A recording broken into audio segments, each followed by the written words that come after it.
힘찬 월요일입니다. 세 분과 함께 시작해보죠. 여성은 민주당 부대변인 김경률 전 국민의힘 비대위원 그리고 강찬호 중앙일보 논설위원 오셨습니다. 어서 오십시오. 네, 안녕하십니까. 네, 반갑습니다. 우리 강의는 휴가 잘 다녀오셨습니까? 예, 갔다 왔는데 휴가 돌아오니까 오히려 더 더위가 폭염을 때려. 살인 폭염 어제 42.5도. 어제 너무 더웠어요. 제가 생각을 해보니까요, 이 폭염이 지금 이렇게 일어나고 있는 시점이 막 우리 민주당이 국민 여론과 관계없이 보안 수사권을 폐지를 밀어붙인 거 아닙니까? 전 폭염과 연관이 있다고. 하늘이 노했다. 하늘이 노했어요. 지금 민주당이 그렇게 위한다고 외치는 서민, 약자, 여성에게 정말 불리하고 고통을 주게 될 보안 수사권 폐지를 강행했잖아요. 저는 하늘이 노했다고 생각하고요. 살인 폭염을 그러니까 그걸 우리 민주당이 이제라도 좀 정신 차려갖고 대통령한테 거부권을 행사하게 스스로 저희가 잘못했습니다. 거부권을 행사해 주십시오라고 해야 된다고 저는 봅니다. 이거 반론 들어봐야 돼요. 그렇죠? 폭염과 관련이 있습니까? 네, 유럽도 지금 폭염이 전 세계가 폭염으로 시달리고 있습니다. 아니 근데 우리나라가 다른 나라 비교할 거 없어요. 우리나라가 역대 기록을 경신했잖아요. 이거를 봐야지. 왜 다른 나라 끌어들입니까? 알겠습니다. 자, 이제 바로 현안으로 들어가 보죠. 김 비대위원님, 그 주말 사이에 그 민주당 순회 경선이 있었거든요. 이 충청권에서는 김민석 후보가 1위, 그리고 부울경에서는 정청래 후보가 1위를 했군요. 어떻게 보셨어요? 저는 오히려 이렇게 여러 이제 여론의 추이, 언론인들의 평가와 달리 정청래 후보가 의외로 선전하고 있다. 그러니까 어떻게 보면 대통령 그리고 여권의 집중적인 어떤 지지 지원에도 불구하고 정청래 후보가 조금 선전하고 있다. 그리고 뚜껑은 결국은 광주를 비롯한 호남 여기를 열어봐야 되지 않나 이런 생각이 드네요. 그래서 저는 적어도 제 시각으로는 조금 만만치는 않다. 물론 이제 이 선호투표제의 영향으로 지금 당장은 이제까지의 결과를 놓고 봤을 때는 김민석 후보에게 좀 절대적으로 유리한 상황이라고 할 수 있지만은 광주 전남 호남의 뚜껑을 열지 않는 이상은 조금은 미궁속이지 않나 하는 생각이 드네요. 의외로 정청래 후보가 선전하고 있다. 근데 충청권은 정청래 후보 고향인데 여기서 어쨌든 1위를 못했는데. 자, 정청래 후보는 뉴햄프셔 효과를 노렸던 것 같아요. 그러니까 어쨌든 간에 본인이 당대표를 관둔 직후에 룰이 결정되고 일정이 결정됐기 때문에 어느 정도 영향을 미쳤다고 이제 볼 수가 있는데 그 첫 번째 시발점을 충청으로 했잖아요. 그거는 이제 본인 고향이고 만약 거기서 이제 만약에 본인이 상당한 표차로 이제 1등을 하게 되면은 정청래 대세론인가 보다. 미국에 이제 뉴햄프셔 아시잖아요. 뉴햄프셔에서 이제 누가 승기를 잡느냐. 보통 그게 대선판 좌우한다. 이제 이런 속설이 있기 때문에 그랬는데 거기서 아깝게 소수점 자리로 이제 졌습니다만은 이어서 부울경에서 결국 이겼잖아요. 그래서 전체적으로 한 0.9%포인트 이겼는데 지금 좀 전에 김경률 회계사님 잘 말씀하셨지만 현직 대통령 프리미엄 거기도 대통령이 대놓고 참전을 한 거거든요. 이게 과거에 이런 경우가 별로 없어요. 왜냐면 당무개입 논란이 있잖아요. 근데도 대통령도 지금 굉장히 지금 본인 아마 사정이 급했기 때문에 뛰어들었다고 볼 수밖에 없어요. 그 대놓고 현직 대통령이 지금 김민석 밀고 있다고 봐야 되는데 이 상황에서 그래도 지금 두 군데 합치면 이기는 걸로 나왔기 때문에 원했던 뉴햄프시 효과까지는 모르겠지만 어쨌든 간에 정청래 대단하네 확실하고요. 작년에 그 박찬대 후보랑 이제 1차 전당대회 했을 때 그때는 이 두 곳에서 62%인가 얻었습니다 각각. 그러니까 지금 보면 그거보다는 좀 많이 떨어졌어요. 그런데 그 이유 중에 하나는 송영길이라는 제3 후보가 있기 때문입니다. 거기서 10%씩 갖고 가고 있잖아요. 자, 그러니까 정청래 후보가 만약에 이 10%의 존재가 없었다면은 정청래와 김민석 중 누군가가 과반을 달성을 이미 한 곳이 나왔겠죠. 이미 이런 상황에서 예를 들어 누가 52, 누가 48 이런 식으로 나올 가능성이 있겠죠. 그런데 지금 그게 안 된 거예요. 이거는 송영길 후보가 지금 어떻게 보면은 이재명 대통령의 뜻에 딱 맞게 정청래 과반 지금 득표를 막아주고 있는 겁니다. 지금 보니까 평균적으로 한 10%씩은 나올 수 있다고 보여지는 건데요. 자, 그렇다면 이게 그 김민석 정청래가 초박빙 한 40%대 지금 대결을 하는 마당에 송영길 10%씩 갖고 있는데 이 송영길 표는 아시다시피 만약에 이제 두 김민석 정청래 이 두 분이 과반을 획득을 못한 채 끝나가지고 결선 투표를 가게 된다면 결선이 없고 대신에 우리 3등하게 되는 송영길 후보의 표를 찢어 먹는 거거든요. 근데 지금 송영길 후보의 표는 제 2순위 선호는 누가 봐도 김민석이 8대2로 더 유리한 걸로 지금 대강 나와요. 자, 그러면 예를 들어 아까 말한 대로 송영길 표가 10표라면 그중에 한 7표, 8표가 김민석한테 가. 그러니까 지금 김민석 후보가 무슨 얘기하냐면 내가 마이너스 7%까지 져도 나는 이길 수 있다라고 하는 이유가 송영길한테 적어도 7 내지 8 이거를 지금 먹을 수가 있기 때문에 그렇게 이제 보는 거예요. 자, 그러니까 이게 지금 송영길 후보가 그만큼 굉장히 어떻게 보면은 지금 정청래 연임 저지에 네. 상당한 역할을 해주고 있다. 그래서 굉장히 이게 또 변수가 될 것 같다. 이렇게 보입니다. 그러니까 이런 좀 약간 어떻게 보면 좀 불리한 국면임에도 이게 불구하고 분명히 정청래 후보한테 불리한데 네. 그렇더라도 국민들이나 당원들이 볼 때 저렇게 룰도 불리해. 또 현직 대통령은 노골적으로 김민석 밀고 있어. 그런데 심지어 부울경은 이기기까지? 와 정청래 대단하네. 네. 작년에 지금 62% 받았. 이런 거 지금 기억나는 사람 없어요. 제가 말하니까 지금 이제 그랬나 보다 하지. 이거는 대단한 거예요. 그러니까 지금 정청래 기세가 네. 상당하다 말씀드릴 수 있습니다. 두 분의 개인적 평가 어쨌든 정청래 후보의 기세가 상당하다. 네. 뭐 여러 가지 뭐 당무계 뭐 이런 논란에도 불구하고 여선 홍보대변인 좀 동의하기 어려워. 근데 이제 그 정청래 후보가 원래는 충청권에서 첫 스타트를 끊으면서 네. 여기서 이제 약간 대세론을 보여주려고 했던 게 계획이었는데 그게 약간 무너진 것 같아요. 심지어 거기서는 정청래 후보 캠프 측에서는 네. 과반을 넘긴다 네. 이게 목표였는데 그게 아니라 아예 김민석 후보가 이겼기 때문에 그러니까 약간 그 전략상에 좀 차질이 생긴 거 아닌가 이런 이야기가 있고 그리고 또 부울경도 마찬가지로 어쨌든 뭐 그 정청래 후보가 부울경에서 앞서지 않겠냐 네. 이런 평가가 있었는데 뭐 그렇잖아요. 근데 이제 울산은 또 졌거든요. 그 김민석 후보가 울산을 이겼어요. 그러니까 세종 대전도 정청래 이겼잖아요. 그러니까 뜯어봐야 돼. 네. 그러니까 이제 약간 결과적으로 정청래 후보의 대세를 이룬다는 그 목표가 약간은 흔들리고 있고 그리고 이제 가장 중요한 게 룰인데 이 룰에서 그러니까 정청래 후보가 김민석 후보를 이기려면은 깔끔하게 이기려면은 과반이 넘겨야 되거든요. 근데 과반을 못 넘기고 뭐 2등 한다든지 아니면은 표 차이가 어쨌든 지더라도 뭐 이런 상태로 계속된다고 하면은 이거는 정청래 후보한테 약간은 불리하다.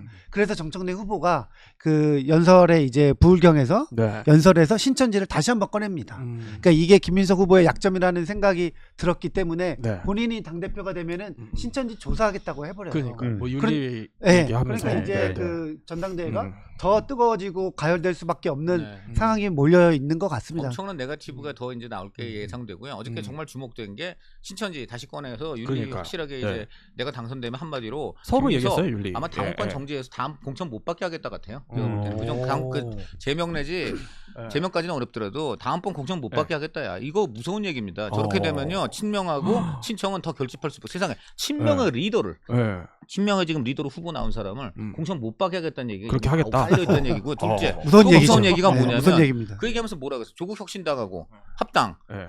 하겠다 그랬잖아요. 네네네. 이것도 무서운 얘기가요. 딴 거 없어요. 조국 혁신당 지금 의원이 몇 명이에요? 12명이잖아요. 이 사람들 다 비례잖아요. 어떻게 해야 돼? 합당한다면 이 사람들 지역구 줘야 돼요. 자 지역구 주는데 거기까지 누구 지역구 염두에서. 주겠어? 누구 지역구? 네. 보나마나 뻔하지. 김민석 지역구 주거나 뭐 저 강북구 지역구 주거나. 그렇게까지 죄송합니다. 또 이 의원님들 그러나 뻔할 뻔짜예요. 자 그럼 이 사람들은 어떻게 나오겠습니까? 네. 지금 적어도 12명의 친명. 네. 그것도 핵심 친명. 네. 과거 정청래 공격했던 친명. 조국 막 공격했던 친명. 이 12명 친명이 날아갈 수도 있다는 거예요. 그러니까 어떻게 되느냐? 이거는 분당을 각오한 지금 싸움을 할 수밖에 없다. 내가 죽게 생겼는데. 거의 뭐 전당대회 이유는 모르겠다. 지금 모르겠다 뭐 이런 겁니까? 지금 거의 뭐 그 뭐냐 지금 영화에 그 유명한 거 있잖아요. 텍사스 저 뭐냐 일렉트릭 쇼 메사커 뭐 저 전기 톱살인마. 네. 지금 거의 그런 식의 지금 그 호러 수준이에요? 영화가 남량 특집으로 벌어지고 있다. 굉장히 무서운 상황이다. 그리고 또 이제 네, 특이점이 그 최고위원 선거 있잖아요. 네. 최고위원 선거에서 뭐 어쨌든 인지도가 조금 앞서는 후보 최민희 후보가 있었는데 최민희 후보가 1등을 하고 있거든요. 네. 그리고 저기 뭐 한민수 후보 같은 경우도 네. 종합으로 지금 3등이어가지고 어쨌든 뭐 이성윤 후보는 순위권 밖으로 밀려났는데 그 여기도 친청 후보가 계속 선전하고 있는 것 같습니다. 그러니까 지금 어쨌든 이 전당대회가 굉장히 약간 박빙으로 흐르고 있는 상황인 것 같아요. 그러면 정청래 네. 후보가 의외에 또 선전이다 이렇게 평가하셨으니까 그러면 뭐가 어떤 전략이 좀 먹히는 것 같아요? 저는 그러니까 그 유시민 평론가와의 분업 구조. 네, 네. 그러니까 악역은 유시민이 맞고 본인은 이렇게 언더독 전략으로 네, 가는 네. 이런 것도 맞고 저는 그리고 지금 여러 가지로 나타나고 있는 부동산 문제라든가 주식 이제 네. 파국 이런 것들이 아무래도 김민석 후보에게 악영향을 미칠 수밖에 없고 이게 이제 반사 효과로서 정청래 후보가 그런 효과를 얻고 있지 않나 하는 생각이 들고 네. 저는 사실 이 경선을 보면서 약간 계속 좀 뭐랄까요 의문점 하나가 지금 김민석 후보에 대해서 과거 파묘를 다 하고 있잖아요. 소위 말하는 이제 김민세의 어원까지. 네. 그래서 사실 김민세라고 불리는 이유가 노무현 대통령과의 어떤 단일화 협상 과정에서 막판에서 배신, 이제 그런 것들까지 배신. 다 파묘하고 있는데 왜 NHK 단란주점 얘기를 안 할까? 아니 저는 이게 상당히 뭐랄까요 민주당의 정강 정신과 상당히 밀접한 부분이 있지 않나. 정청래로서는 가장 상대 후보 김민석과 송영길을 일타에서 양피로 그냥 뭐랄까요 공격해낼 수 있는 건데. 맞는데 그게 그 김민석만 갔습니까?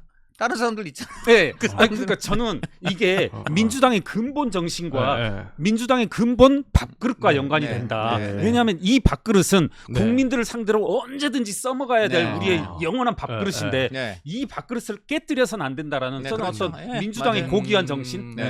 예민한 부분을 뭐 계속 건드시는. 지난번에도 한번 아니 저는 했는데 이 부분은 저 5.18을 정말 우리 민주당은 소중히 여기는 분들이다. 자신들의 밥그릇으로. 저는 그래 제일 여기서 사실 또 다시 되짚어봐야 될 게 그 5.18 주범이 전두환 노태우잖아요. 근데 그분들 깜빵 보내고 사형 선고 받게 한 사람이 누구예요? 그건 김영삼 대통령입니다. 그렇잖아요. 김영삼 대통령이 5.18 청산하고 명예회복 시켜줬어요. 지금 5.18이 지금 광주 민주화 운동으로 국가적인 지위를 받게 된 김영삼 대통령이 하신 거예요. 그때 그리고 전두환 노태우 깜빵 보내서 사형 선고 받게 했고 반대로 전두환 그때 사면 복권 시켜주세요 한 사람 누구예요? 김대중 대통령이에요.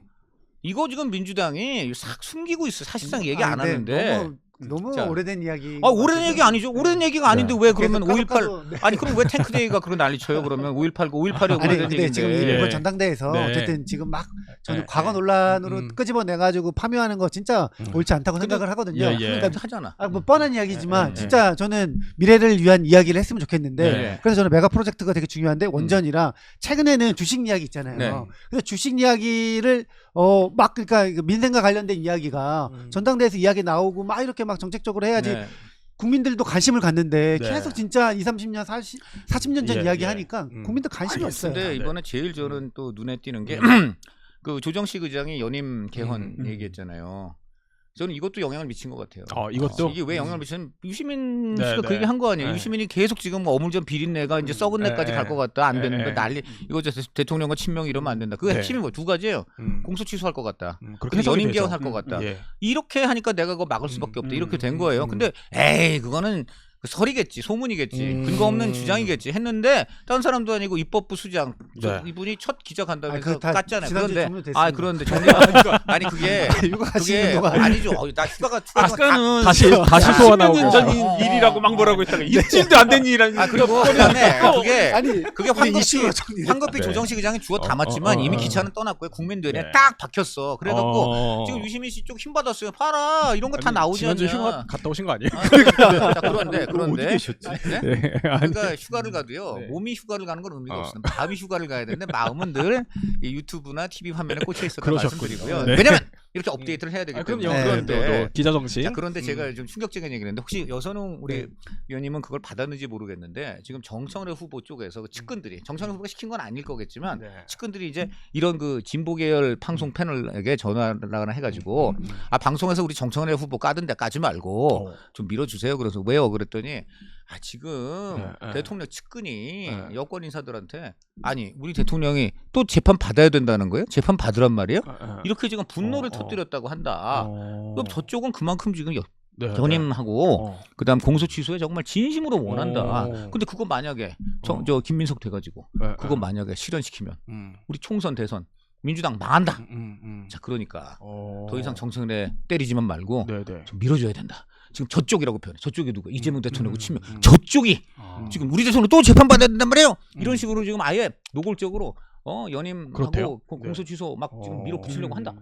정청래 뽑아줘야 된다. 이런 전화를 실제로 했다는 겁니다. 저도 취재가 되신 거예요? 충격 먹었습니다. 제가 민주당 계열 분한테 그걸 들었어요.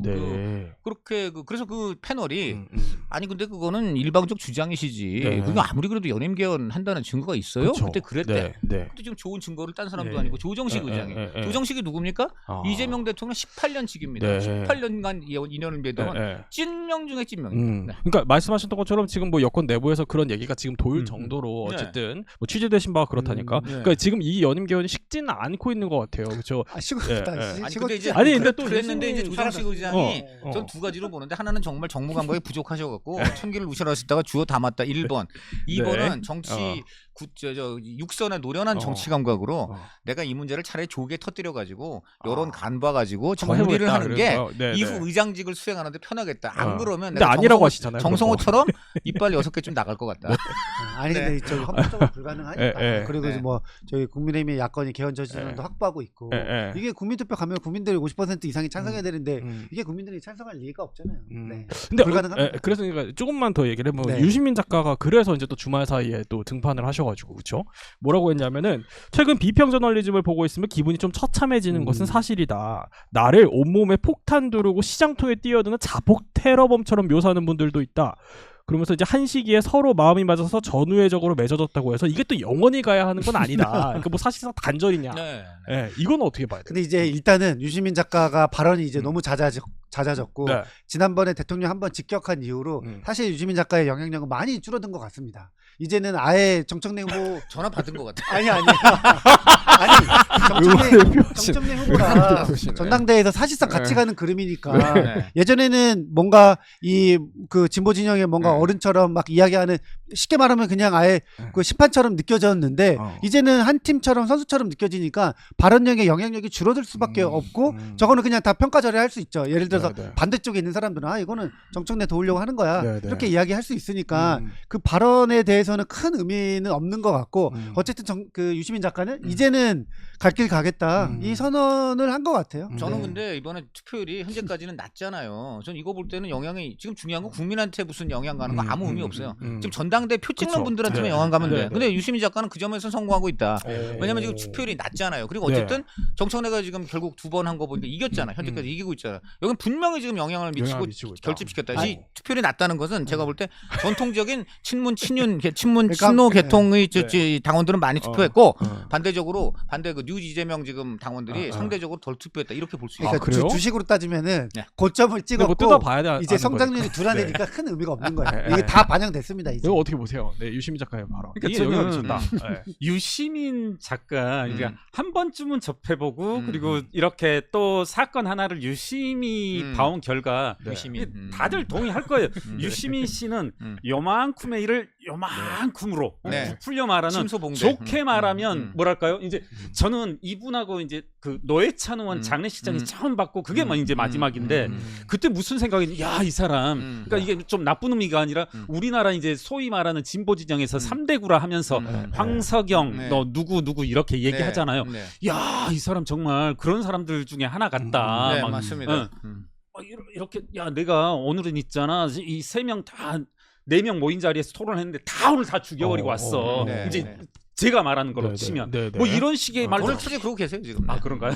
계속 그런 식으로 말하죠. 그러니까 저는 이분이 아까 저는 이제 강찬호 위원님이 지적하신 그 내용 저도 절실히 공감하는 게 지금 이분한테 필요한 건 뭐냐면 국민적인 설득력 이건 필요 없거든. 오직 당원들 전당대회에서 투표장에서 투표할 그 사람들의 마음을 움직이는 그런 것만 필요하거든요. 이 사람에게 진실이 필요한 것도 아니고 진실을 전달하는 것도 필요하지 않고 오로지 권리당원들이 투표장에 가서 정청래를 찍었으면 하는 그런 것에만 의미가 있는 사람이고 그건 좀 저는 효과가 있는 것 같다. 뭐 유시민 작가의 진위는 알 수 없습니다만 어떻게 보세요? 저는 알아요. 제가 말씀드린 그래요? 알아요. 그러니까 유시민 작가가 그동안에 발언한 게 영향을 미친 것 같아요. 그래서 이제 정청래 후보 쪽에서 지지자들이 약간 뭉친 것 같은데 저는 그게 이제 지난번 대통령 뭐 썩은내 뭐 이후로 약간 고점을 찍은 것 같다. 더 이상 이제 그 붙을 사람은 없는 것 같고 그래서 저는 뭐 계속 계속 이야기한 것처럼 예. 이번에 이제 전당대 룰이 네. 중요하기 때문에 그렇죠. 네. 정청래 후보는 그 룰을 깨는 전략이 필요한 거죠. 자 이제 국민의힘 얘기로 한번 넘어가 보도록 하죠. 자 국민의힘 자 어제 뭐 이제 한동훈 의원 얘기를 좀 해보면 어제는 아니죠. 그 형소법 개정안 이제 국회 본회의 처리 과정에서 요거 역순으로 시간 역순으로 한번 얘기를 해볼게요. 뭐 금요일부터 시작하면 필리버스터 신청했는데 맞습니다. 12번. 네. 13일에 금요일 아니겠어요? 13번까지 있었다는 거 아니에요? 그렇군요. 근데 13번인데 네. 13번은 정말 13일에 금요일이라고 해서 네. 할 수가 없습니다. 왜냐하면 1번부터 이제 주호영 의원, 최다선 주호영 의원부터 이제 그 발언권이 주어지는데 네. 이런 분들이 몇 시간씩 해요. 그러니까 이제 하루가 24시간인데 대개 한 6, 7번에서 끝나버립니다. 몇 시간씩 해버리니까. 네.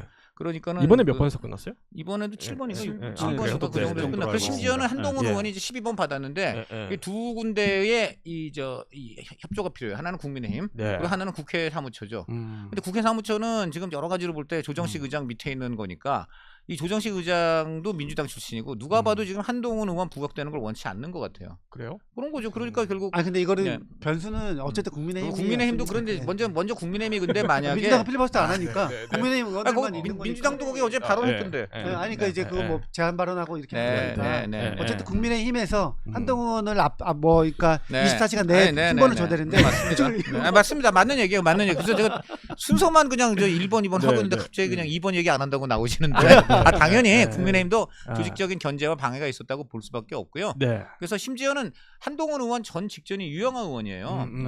찐박 유영아. 네. 근데 유영아 이분도 내가 12 번호가 10이어서 나는 못할 것 같다. 아쉽다. 본인이 그랬습니다. 유영아 의원도. 네. 그래서 그 한동훈 의원이 뭐 못하게 된 거는 뭐 뻔한 얘기인데 직접 좀 얘기 취재를 해본 결과는 그 이 필버에서 정말 그런 얘기를 하고 싶었대요. 이분이 법무부 장관도 하고 또 검사도 했기 때문에 사실 누구보다도 보안수사권 폐지에 대해서는 할 말이 제대로 있는 사람이잖아요. 그래서 과거에 뭐 자기가 관여를 했거나 지켜봤거나 한 뭐 한명숙 사건이라든가 자, 이런 거를 보면 그리고 지금 뭐 이재명 대통령 사건도 마찬가지고 또 그 이런 것을 볼 때에 이게 다 분명히 증거가 있고 다른 거 수사하다가 이게 문제가 심각한 게 드러나니까 안 할 수도 없고 뭐 그래서 쭉 하게 된 거지. 이게 어떻게 검찰이 조작 기소를 하고 그 보안 수사권을 남용을 한 것이냐. 오히려 그것이 있었기 때문에 국민이 피해를 보지 않았다. 그런데 만약에 이번에 이거 보안 수사권을 폐지하면은 그 민주당은 지금 하는 생각을 보니까 검찰한테 복수하는 거다. 노무현 죽이고 이재명 괴롭히는 검찰을 복수한다. 지금 이러는데 그게 무슨 복수냐. 오로지 국민에게 피해를 줄 뿐이다 이거야. 국민에게 피해를 줄 뿐이다. 뭐 검찰이 어차피 니들이 다 죽였고 검찰은 그리고 더 좋다 이거야. 할 일 없고 그냥 경찰이 준 거 그냥 받아가지고 기소 여부나 결정하고 해라 제해라 하고 그냥 놀고 있으면 그만이다. 여기서 제일 중요한 건 국민이 더 피해를 보게 된다는 거 그거다. 이런 요지로 한동훈이 필버에서 얘기를 하려고 했답니다. 했어. 이렇게 보니까 전화 통화했네. 보니까 음성 지원까지다. 이렇게 보니까 음성 지원까지. 그거 그렇지 않습니까? 이런 겁니다. 이렇게 해가지고 죄송합니다. 이거 엉터리 성대모사. 저는 사실 제가 취재하다 보니까 한 건데 저는 그거보다는 아까 여선웅 의원이 정청래 측근한테 전화 받았는지가 저는 정말 궁금해. 아니 지난주까지 대답을 해보세요. 장동혁께서 금세 또 일단 근데 뭐 한동훈 얘기 좀만 더 해봐. 한동훈은 뭐 본인은 근데 필리버스터 뭐 앞번호 배치 받을 거라고 예상을 했을까요? 어떻게 뭐 그런 기대가 좀 있었을까요? 없지 않았을까요? 이분도 현실적이니까. 그러니까 저는 참 국민의힘이 참 정치를 못한다는 생각이 들어요. 그러니까 어떻게 보면 이런 기회일수록 뭐랄까요, 본인들의 힘을 키울 수 있고 그다음에 중도 확장을 할 수 있는 절호 기회잖아요. 그렇다면 저는 좀 뭐랄까요, 어떻게 보면 당적을 제외하고 당의 색채를 빼고라도 가장 타격점을 줄 수 있는 발언 주자들을 쭉 이제 내보내서 설득력을 높여야 될 텐데 한동훈이라는 가장 좋은 뭐랄까요, 뭐 소위 말하는 칼 이걸 안 쓰고서 한다는 게 참 안타깝다. 그러니까 이게 또 이런 모습이 계속 이제 비춰오는 지금. 그리고 이제 국민의힘 장동혁을 위시한 이제 지도부는 이 와중에 필리버스터 와중에 올림픽공원으로 또 갔잖아요. 그리고 올공 시민이 뭘 했다 이런 식으로 하는 거 보면 참 이분들은 도대체 잘하는 게 뭔지. 그러니까 정치 못해, 뭐 못해, 그리고 윤리적이지 못해, 부동산 투자 못해. 뭐 부동산으로도 얽혀 있는 분이잖아요, 장동혁은. 그러니까 이 양반들은 도대체 잘하는 게 뭔가. 투자 확실히 못하더라고요. 대통령은 24억 원 지금 차익을 잘 얻었는데 장동혁 대표는 그러지 못한 것 같고. 그쵸. 네, 그리고 정직한 20년인가 게 30년 산 건데 뭐 그거 가지고 차익이라고 아니, 하긴 지금 했는데. 그거 가지고 지금 지금 거잖아요. 이거. 알겠습니다. 이거 정말로. 아니, 제가 아니, 뭐 한동훈 얘기 시세보다 시작하면 지금 시세- 대통령과 네. 민주당이 공격하는 게 똘똘한 한 채도 네. 뭐 투기라고 지금 그러고 있는데 대통령은 이거 똘똘한 한 채 아니에요? 네. 거주형은 상관없다고 그쵸. 했었잖아요. 옛날부터. 아니, 아니 네. 그러면 임광현 그 국세청장이 200억 갑자기 얘기해요. 장기 보유 여기로 튀어. 그게 다 얘기가. 그거예요. 10년 동안 장기 보유하고 네. 그리고 지금 나오고 있는 세법 개정안이 네. 그 거주하고 있는 거주 장기 보유 특별공제도 혜택을 대폭 줄이겠다는 네. 거 아니에요. 지금 말이죠. 대통령 국민이 더 분노하는 게 근저당 17억 낸 것만이 아니에요. 장기 네. 그 장특공을 대통령은 이번에 잘 적용받으셔서 네. 3억 6천인가 산 집을 네. 여기다 지금 25억, 29억을 그쵸. 됐잖아요. 네. 그런데 양도세 얼마나 냈느냐? 지금 세무사 제가 유튜브를 보니까 금방 쉬워요. 1억 그거. 1천만 원, 네. 1억 1천만 원 냈어. 5억이 안 되는 돈으로 네. 29억을 벌었으니 24억 지금 차익이 된 겁니다. 최소한 24억 차익이에요. 말씀 자, 나오셨으니까 네. 흥분한데 그러니까 알겠습니다. 지금 본인은 그렇게 혜택을 받고서 네. 지금 그 사다리 지금 치워버리겠다는 아니, 거거든요. 아니, 지금 세법 개정안이. 아니, 그- 어쨌든 뭐 대통령은 뭐 시세보다 싸게 내는 거고 네. 그렇게 아, 얘기를 시세보다 하죠. 뭘 싸요, 네, 그게. 네, 알겠습니다. 금매- 시세보다 그냥 싸고 거기 아니, 재건축하는 안 싸요, 안 싸요, 안 아파트보다는 싸다니까. 그 손해 보고 아니 파신 그리고 거예요. 1억 네. 지금 싸게 했다. 30억에 네. 1억 뺐다는 거. 그게 지금 싸게 했다고 아, 주장할 수 있는 23년에 거예요. 산 거가 네. 실거주 야, 목적으로 산 아, 건데. 그런 식으로 나도 팔고 싶다. 진짜. 다시 국민의힘 얘기해도 되나요? 아 진짜 열불이 난다. 살인 폭염보다 더한 열불이 납니다. 네, 진짜. 뭐 현안이 많지만 다시 국민의힘 네, 얘기를 네, 하자면은 네, 네. 아니 갑자기 이제 한동훈 의원이 상향식 공천 얘기를 꺼내서 이거 이거 현실 가능한 얘기냐 그리고 왜 지금 이 아. 시점에 꺼냈냐 이것도 좀 이거 제가 의문이에요. 이것도 좀 취재를 몇 번 했는데 이것도 뭐 또, 예. 첫째는 뭐 지금 취재가 아니라 국민의힘하고 통화를 이 정도면 했네. 대신 나오시는 거 아니에요? 아니 그런데 아니 꼭 그분만 통화했다는 건 아닙니다. 예. 뭐 여러 주변에, 네. 그런데 이제 첫째 우선 이제 국민의힘하고 민주당 공이 지금 보여주고 있는 게 뭡니까? 그놈의 공천권 때문에. 네. 공천권이 그렇게 중요하다 보니까 대표 되는데 사활을 걸잖아요. 어느 한쪽은 이제 선거도 졌으니까 내려와라 하는데도 죽어도 안 내려오고 있고 이쪽 역시 선거에서 졌네 만에 하는데도 내가 왜 졌냐 내가 이겼다 그러고 무슨 소리야 넌 졌으니까 내려와야 된다. 그래가지고 지금 그리고 저 상대방의 그저 들이댔던 칼을 같은 식구한테 들이대서 신천지까지 나오고 왜 이런 고륙상쟁이 나와요? 그놈의 공천권을 대표가 독점하기 때문에 그 봤을 대표가 때도. 무조건 네. 돼야 된다는 거 아닙니까? 자 그러니까는 이거 안 되겠다. 지금 온 국민이 이제 깨달았어요. 저 당대표가 되겠다는 저 양당의 끔찍한 네. 저 전쟁을 보니까 이놈의 공천권을 대표가 독점하는 체제가 문제로구나. 이제 국민이 다 알았어. 자 그러면 네. 이제 이것을 공천권을 국민한테 주면 돼요. 지금 양당이 국민 매년 국고보조 수백 원씩 받아먹고 네. 있어요. 국민의 공당이지 네. 당원들의 당만이 아닙니다. 자 그러니까 국민공천제는 이건 뭐 누가 봐도 지금 시점에서 가장 적절한 요구일 것 같은데 가장 이제 속내는 그런 건 분명히 있죠. 공한증이 있잖아요. 그렇죠. 그 지금 얘기 들어보니까 주로 영남 특히 이제 경북 대구를 중심으로 한 이른바 찐윤, 언더 찐윤 이런 분들이 지속적으로 여전히 공안증을 해소 못하고 있고 심지어는 좀 중도 성향이라든가 한동안 뭐 복당해도 괜찮지 않아 하는 정도 하는 의원들한테도 이런다는 거냐. 들어오면 나만 죽니? 너도 죽어. 이번에 아주 확실하게 청소할 거야. 지금 이런 식으로 계속 바이러스를 퍼뜨리고 있다는 거예요. 그러니까 이런 거에 대한 의구심을 해소할 수 있는 가장 확실한 방법은 한동훈이 들어와서 심지어 당대표가 되더라도 공천권은 국민이 갖는다. 그러니까 그게 이제 뭐 100% 프라이머리가 될지 아니면 당원 뭐 20 여론 80이 될지 뭐 전례를 봤을 그것은 때 내부적으로 결정하고 두 번째 이제 또 그 얘기가 나오죠. 이제 보나마나 그 얘기 할 거야. 그렇게 이제 100% 경선이니 뭐니 해놓고 뒤로는 또 배후 조직을 가동해서 대표가 뭔가 장난을 할 것이다. 이 부분까지도 내가 확실하게 투명하게 그렇지 않다는 당지 조항과 나를 완전히 내놓고 하겠다 이렇게 이제 했습니다. 자 그런데 이제 문제는 이걸 던졌는데 이제 반응은 좀 약해요. 어때요? 지금 반응은 여전히 아까도 얘기했지만 그런 거 전혀 귀에 안 들어오고 그다음에 어떻게든 내 공천 유지해야 되겠다는 생각들이 강한데다가 휴가철이고 그다음에 이제 아까 말한 휴가철도 있고 또 민주당 전대라든가 이제 이런 것들 때문에 국민의힘 뉴스가 없잖아요. 그러니까 지금 이게 좀 지금 현재 상황에서 그렇게 지금 힘을 못 받고 있어요. 근데 이제 이거는 제가 언제 이제 힘을 받게 되냐면은 결국 이제 민주당 전대 끝나면 또 사달이 나거든요. 분명히 사달이 납니다. 이거 진 쪽에서 승복 못한다 할 수가 있고 승복을 하더라도 심리적 분당 상태가 될 수도 있고 그러면 이제 그런 거와 맞물려 가지고 봐라 결국은 저 동천권 때문에 저 당이 집권당이 지금 찢어지게 생겼다. 이 상황에서 우리까지 저거 해야 되느냐? 이런 이제 이런 게 하나 나오려면 모멘텀이 좀 필요하다고 봅니다. 조금만 더 이제 들어가서 보면 사실 여기 있어요. 굉장히 재밌는 두 분도 말씀하셔야 돼요. 아니 괜찮습니다. 왜 그러면 이게 지금 최근 변수가 터진 게 오세훈 시장 이제 정치자금법 1심인데 1심? 이게 지금 어떻게 작용을 하고 있냐면 양당의 공이 작용하고 있습니다. 첫째는 민주당은 전당대회에서 이번에 누가 이기나 소용없다. 왜냐하면 지금 오세훈 민주당 입장에서는 오세훈 날아갈 걸로 보죠. 네. 3심에서 져서 이제 그럼 내년 4월이나 10월에 재선거합니다. 자 그런데 지금 서울 돌아가는 상황을 본다면 부동산 분노 등등 하여 쉽지 않다. 서울에서 민주당은 또 진다. 네네. 오세훈이 날아가는데도 민주당은 그렇게 보시는 진다. 분들도 있어요. 자, 그러면 네. 이번에 누가 돼도 네. 그 사람 그 지도부는 날아간다. 아, 비대위 책임져야 간다. 된다. 이걸 지금 오히려 그러니까 이런 거지. 친명 쪽에서는 야 정청래 하라 그래. 돼도 쉽지 않다. 정청래 하다가 상황이. 내년에 서울시장 재선거 치면 정청래 날리고 근데 반대로 정청래 쪽에서는 김민석 하라 그래. 김민석 돼봤자 네. 내년에 서울시장 재선거 치면은 김민석 날리고 우리 쪽 비대위야. 이렇게 가는. 그리고 비대위가 되면 뭐가 좋느냐? 그렇게 되면 바로 공천권을 가집니다. 공천권. 근데 다음 총선 공천권 그쪽으로 갑니다. 아 여기 또 그래서 얘기 들어봐야겠네. 자, 그 요거는 예. 민주당 얘기고 국민의힘은 뭐냐? 네. 국민의힘은 이겁니다. 예. 국민의힘은 이게 지금 사선 중진급들이 예. 이 정동 정말 안 되겠다. 예, 민주당이 이번에 만약에 김민석으로 바뀐다든가 네, 뭔가 네. 민주당 전당대회에서 컨벤션 효과가 나면은 이제 그거를 무기로 너도 물러나 이렇게 하려는 움직임이 좀 있긴 있대요. 그런데 아직은 좀 그 수면한데 여기도 지금 오세훈 재선거 문제가 사실은 등장을 하고 있어요. 장동혁 대표 쪽에 이제 속셈은 뭐냐면 오세훈 날라가면은 오세훈 거기에다가 장동혁이 공천을 하는 거죠. 그런데 이번에는 그게 장동혁이 공천을 한다고 해도 민주당 부동산 때문에 민주당 인기가 워낙 없기 때문에 당선이 되는 거야. 그러면 그 힘을 받는다. 힘을 받아서 네. 내년 8월 전대에서 연임을 하고 그 다음 전에서 공천을 자기가 네. 휘두른다 이런 얘기입니다.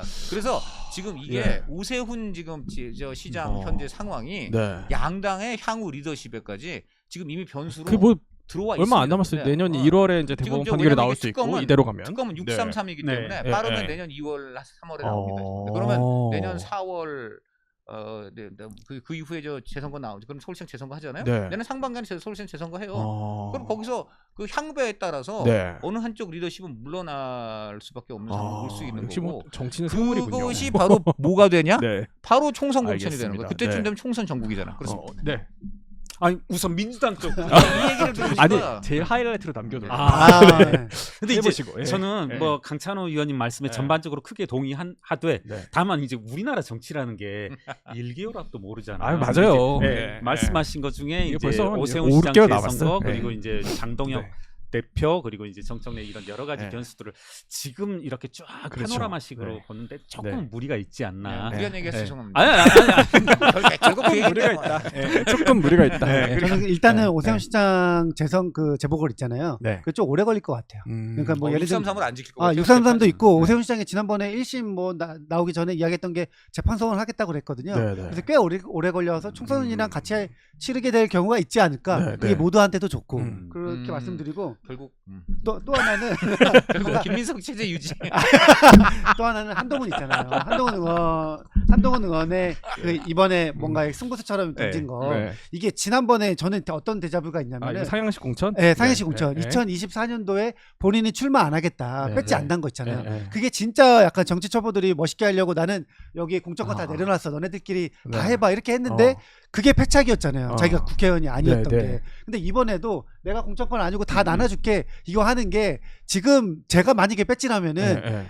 같이 가자. 이렇게 하자. 챙겨줄게. 네, 이렇게 네. 해야 되는데 네. 그 국민들한테 다 돌려줄 거야. 이러면은 음. 오히려 공화증 더 드는 그래요? 거예요. 아, 이게 그러니까 안 정치 좋습니다. 초보다. 네, 초보입니다. 안 아. 좋습니다. 근데 참고로 이 한동훈 대표 책을 안 읽어봤구나. 네, 아니고 맞아요. 뭐라고 하냐면 그 가치가 없다고 봐. 아니요. 본인이 그랬구나. 그때 내가 그거 왜 읽어? 불출마 선언을 했던 게 그 용산의 뜻이었다. 뭐 그런 아. 말씀을 하고 하더라고요. 싶었는데 네. 하고 싶었다기보다는 네. 대개는 그에 대한 논평은 초보가 아니라는 거. 그때 불출마하는 것도 그 이슈 네. 진짜 딱 일주일 갔나요? 그리고 싹 아, 사라졌어요. 아, 이게 아. 정치개혁 아젠다가 절대 네, 안 되고 안 된다. 오히려 의원들을 불안하게 아니, 할 수 있습니다. 근데 이게 약간 정치공학적으로 계산을 해보면 네. 이렇게 완전 경선을 시켜준다고 하면은 이게 사실 영남권 의원들한테는 인지도가 높은 현역 의원들이기 때문에 좀 그렇죠. 이게 절대적으로 또 유리할 수 있다. 그래서 또 이게 영남권 소위 말하는 아까 찐윤 이게 좀 움직일 수 있다 이 얘기거든요. 달래기 그 네. 제가 저 친한계 의원한테 직접 들었는데 네. 달래기- 공안증이 아니라 그러니까 본인들의 이제 공안증을 공천을 해소시키고 네. 그분들 달래서 끌어안겠다는 의미예요. 지금. 이렇게 네, 지금 포괄적으로. 그렇습니다. 네, 그러니까 이 사실은 한동훈 의원 쪽에서 좀 손을 내민 것이다. 그렇게 봐야 됩니다. 네. 근데 어쨌든 뭐 그럼에도 불구하고 이제 이런 기사들도 있더라고요. 이제 한동훈 의원이 처음 국회에 이제 등판했을 때랑 달리 지금은 막 이렇게 찐윤이라고 부르시는 분들이 막 엄청 이렇게 어떻게 보면 한동훈 의원 쪽으로 가진 않는다. 지금 보면은 뭐 소위 말하는 친윤계인 김기현 의원 정도만 네. 좀 부각되고 있고 지금 네. 다시 어떻게 보면 좀 관망으로 돌아섰다. 이 길은 어떻게 봐요? 저는 이제 오늘 이 자리 예. 한 30분 동안 느끼고 있는데 예. 어떻게 하면 가급적이면 네. 한동훈 대표랑 좀 연결선을 다시 좀 확보를 해야 되겠다. 그래요? 제 전화도 잘 안 받고 하는데 보니까 우리 네. 강 의원님과는 통화를 하시는 것 같아. 아, 그렇게 속내를 하면 안 됩니다. 네네. 그렇죠. 우리가 중요부터 취재했다고 그럼요, 말씀해. 취재. 네. 취재거를. 네. 네. 근데 잠깐 질문이 뭐였죠? 지금 보니까 그래서 이제 뭐 소위 말하는 친윤계로 아, 분들이시는 네네네네. 분들이 좀 잘 안 움직이고 있다. 다시. 그러니까 새가. 많이 주판을 이렇게 놓고 계시는 것 같아. 그런데 이제 조금 보면 적어도 제 느낌상으로는 예. 이분들이 곧바로 뭐 친한이다 이런 식의 포지션 변경은 힘들고 내보이기 힘들지만 네. 내심으로는 많이 흔들리지 않을까. 아. 저는 개인적으로는 네. 이 지적은 누구라도 했었어야 된다라고 봐요. 그러니까 국민의힘뿐만 아니라 양당 공이 예. 지금 당 대표 선거 혹은 당 대표란 지위라고 하는 게 결국 강성 지지층에 의해서 좌우되잖아요. 국민 전부의 의견과는 상관없이. 그러니까 저는 극단적으로 한 가지 예를 이 자리에서 들고 싶다라면 이번에 검찰 보안 수사권 폐지 네. 이거 지금 사실상 국민의 절대 다수가 반대하고 있는 거잖아요. 네. 어떤 사안의 성격에 비추어 봤을 때 반대가 찬성보다 2배를 넘더라고요. 네. 그렇다면 이와 같이 국민들의 뚜렷한 의사표시가 있음에도 불구하고 이것을 강성 지지층에 기대서 할 수 있는 근거는 결국은 한동훈 대표가 말한 한동훈 전 대표가 말한 뭐랄까요? 그러니까 공천권이 국민에 있는 것이 아니라 일부 당 대표 1인에 전적으로 의존하는 그런 구조적인 저는 문제를 기본적으로 한동훈 의원이 뭔가 지금 국민의힘에서 그 의원들의 지지를 받으려면은 공중전을 하면 안 됩니다. 그러니까 지난번에 방송에서 뭐 전략자산 이야기하고 이번처럼 막 필리버스터 하는데 12번 신청해가지고 국민의힘한테 뭔가 그 책임을 떠넘기는 이런 모습은 국민의힘 사람들이 별로 안 좋아하더라고요. 그러니까 그 한동훈 의원은 물밑에서 조용히 의원들 만나면서 챙겨줄게 같이 갑시다. 이걸 하는 게 더 오히려 좀 효과적인 전략이 아닌가 이런 생각이 자, 우리 이제 뒤에 또 나경원 의원이 와 계시거든요. 네. 강찬호 의원님 나가시기 전에 나경원 의원한테 이것만큼은 여쭤보고 싶다. 질문 하나 남기고 가십시오. 제가 여쭤봐드릴게요. 하나 남기십시오. 얼굴 왜 피해? 차마 지금 저기 밖에서 보고 계시는데 우리 승진 거보다 저는 오늘 이건 좀 물어보고 싶어지는 법조인이시고 또 서민과 약자를 많이 대변해 오신 분이기 때문에 눈을 못 마주쳐. 눈을 못 마주쳐. 제가 보안 수사권 오늘 폐지 관련해서 저는 이거 국민의힘 의원들이 이건 진짜 우리 국민을 생각할 때는 절대 좌시할 수가 없는 겁니다. 저는 이거 국민의힘 의원들이 단식이라도 하든지 해서 단식하실 생각이냐? 근데 진짜 이거 이게요. 단식하실 생각이냐? 다른 투쟁의 형태는 여러 가지일 수 있는데 전 정점식 같은 분은 이름에도 보니까 점점이 드시는 분 아니에요? 그러니까 이런 분이 진짜 진짜 해야 돼요. 왜냐하면 저는 이거는요. 그 아까도 얘기한 서민, 약자, 여성 이런 분들이 정말 피를 보는 상황이 오는 거고 제가 간단히 말씀드릴게요. 이게 그 수사를 만약에 의사의 어떤 진로로 생각한다면 이런 거예요. 간호사나 어떤 이런 분들이 그냥 환자가 오면은 이분한테 그냥 묻고 간호사가 대강 조사를 해요. 그러면 의사한테는 그 서면으로만 이런 지금 아프다고 왔습니다면 의사가 그 환자 몸을 직접 보거나 묻지도 못하고 그냥 서면으로 간호사가 제출한 요걸 보고 이 사람 병이 이런 거 있는 거 있냐고 주든지 수술 이게 말이 됩니까? 그래서 이거 이상하다. 이거는 좀 이거 다시 보안 수사를 요구하는 게 내가 보니까 좀 이상하다. 배가 좀 아프다 그러는데 배 만져봤어요? 배 만져보든지 하여간 좀 한번 해보세요. 그러면 간호사가 배 만져본다고 간호사 수사해서 그게 돼요? 안 됩니다. 그리고 지금 정권 송치 어쩌고 하는데 그것도 똑같은 얘기예요. 그게 뭐 성폭력 범죄는 이제 좀 까다로운 사건, 이제 국민 눈치 보이는 사건은 정권을 송치한다고 똑같아요. 그것도 아무 검사가 직접 환자 배 만져보도 할 수가 없어요. 알겠습니다. 그러니까 이게 지금 엄청난 이제 국민 피해를 갖고 오는 겁니다. 이것만큼은 저는 국민의힘 의원들이 근데 이제 우리 딴 사람도 아니고 여기에 대해서 누구보다도 강하게 아주 날카롭게 이것을 웃고 계십니다. 지금 뒤에서. 나경원 의원이시기 때문에 정말 우리 국민들이 좀 알겠습니다. 우리 나 의원님이 그러면 어떤 또 저지 대책을 갖고 계신지 한번 모셔서 이야기 들어보도록 하죠. 세 분과 함께 정치석 불이 나경원 의원님 기대합니다. 한 방을 기대합니다. 알겠습니다. 모셔보도록 하죠. 고맙습니다. 네.